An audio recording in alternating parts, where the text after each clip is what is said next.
നമസ്കാരം, എല്ലാവർക്കും പ്രവാസി മലയാളിയിലേക്ക് സ്വാഗതം. പ്രവാസികൾക്ക് നാട്ടിലേക്ക് പണം അയക്കാൻ ഇതാണ് നല്ല ബെസ്റ്റ് ടൈം. ഇന്ത്യൻ രൂപയുടെ മൂല്യത്തകർച്ച മൂലം നാട്ടിലേക്ക് പണം അയക്കുന്ന തിരക്കിലാണ് കുവൈത്തിലെ പ്രവാസികൾ. ഇന്ത്യൻ രൂപയുടെ മൂല്യത്തകർച്ച മൂലം കുവൈത്ത് ദിനാർ വളർച്ചയിലേക്ക് കുതിക്കുകയാണ്. വലിയ നേട്ടമാണ് കഴിഞ്ഞ ദിവസങ്ങളിൽ നാട്ടിലേക്ക് പണം അയച്ച പ്രവാസികൾക്ക് ലഭിച്ചത്. കുവൈത്ത് ദിനാറിനെതിരെ ഇന്ത്യൻ രൂപയുടെ മൂല്യം ഇടിഞ്ഞതോടെ ദിനാറിന്റെ രൂപയിലേക്കുള്ള വിനിമയ നിരക്കിൽ വൻ വർധനവാണ് കഴിഞ്ഞ ദിവസം രേഖപ്പെടുത്തിയത്. ദിനാറിന് രൂപയിലേക്കുള്ള കൈമാറ്റത്തിൽ കഴിഞ്ഞ ദിവസം 271 രൂപയാണ് കഴിഞ്ഞ ദിവസം രേഖപ്പെടുത്തിയത്. സമീപകാലത്തെ ഏറ്റവും ഉയർന്ന നിരക്കാണിത്. ഇപ്പോൾ ഇത് ഒരല്പം കുറഞ്ഞിട്ടുണ്ടെങ്കിലും പഴയ വിനിമയ നിരക്കിലേക്ക് എത്തുമെന്നാണ് വിലയിരുത്തുന്നത്.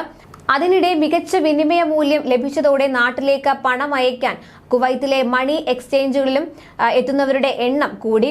മിക്ക മണി എക്സ്ചേഞ്ചുകളിലും നല്ല തിരക്കാണ് കഴിഞ്ഞ ദിവസങ്ങളിൽ അനുഭവപ്പെട്ടത്.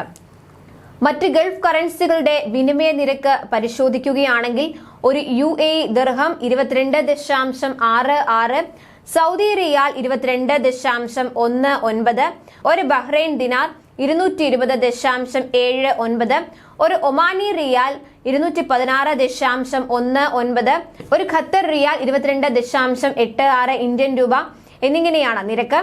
US ഡോളർ കരുത്താർജിച്ചതാണ് രൂപയുടെ ഇടിവിന് കാരണം. ക്രൂഡ് ഓയിൽ വിലയിലുണ്ടായ ചാഞ്ചാട്ടവും രൂപയെ ബാധിച്ചിട്ടുണ്ട്. രൂപയുടെ താഴ്ന്ന നിരക്ക് അടുത്ത ദിവസങ്ങളിലും തുടരുമെന്നാണ് സൂചന. എന്നാൽ മിഡിൽ ഈസ്റ്റിലെ സംഘർഷങ്ങൾക്ക് അയവ് വരുന്നതോടെ ഡോളറിൽ ഇടിവുണ്ടാവുമെന്നാണ് സാമ്പത്തിക രംഗത്തുള്ളവർ പറയുന്നത്. അതേസമയം കുവൈത്തിലെ പുതിയ പ്രധാനമന്ത്രിയായി ഷെയ്ഖ് ഡോക്ടർ മുഹമ്മദ് സബാഹ് അൽ സാലിം അൽ സ്വബാഹ് നിയമിതനായി. കുവൈത്ത് ഭരണാധികാരി അമീർ ഷെയ്ഖ് മിഷൽ അൽ ജാബിർ അൽ സ്വബാഹ് പുതിയ നിയമന ഉത്തരവിറക്കി. പുതിയ മന്ത്രിസഭാ അംഗങ്ങളെ നാമനിർദ്ദേശം ചെയ്യാൻ നിയുക്ത പ്രധാനമന്ത്രിയെ അമീർ ചുമതലപ്പെടുത്തിയതായി കുവൈത്ത് ന്യൂസ് ഏജൻസി റിപ്പോർട്ട് ചെയ്തു.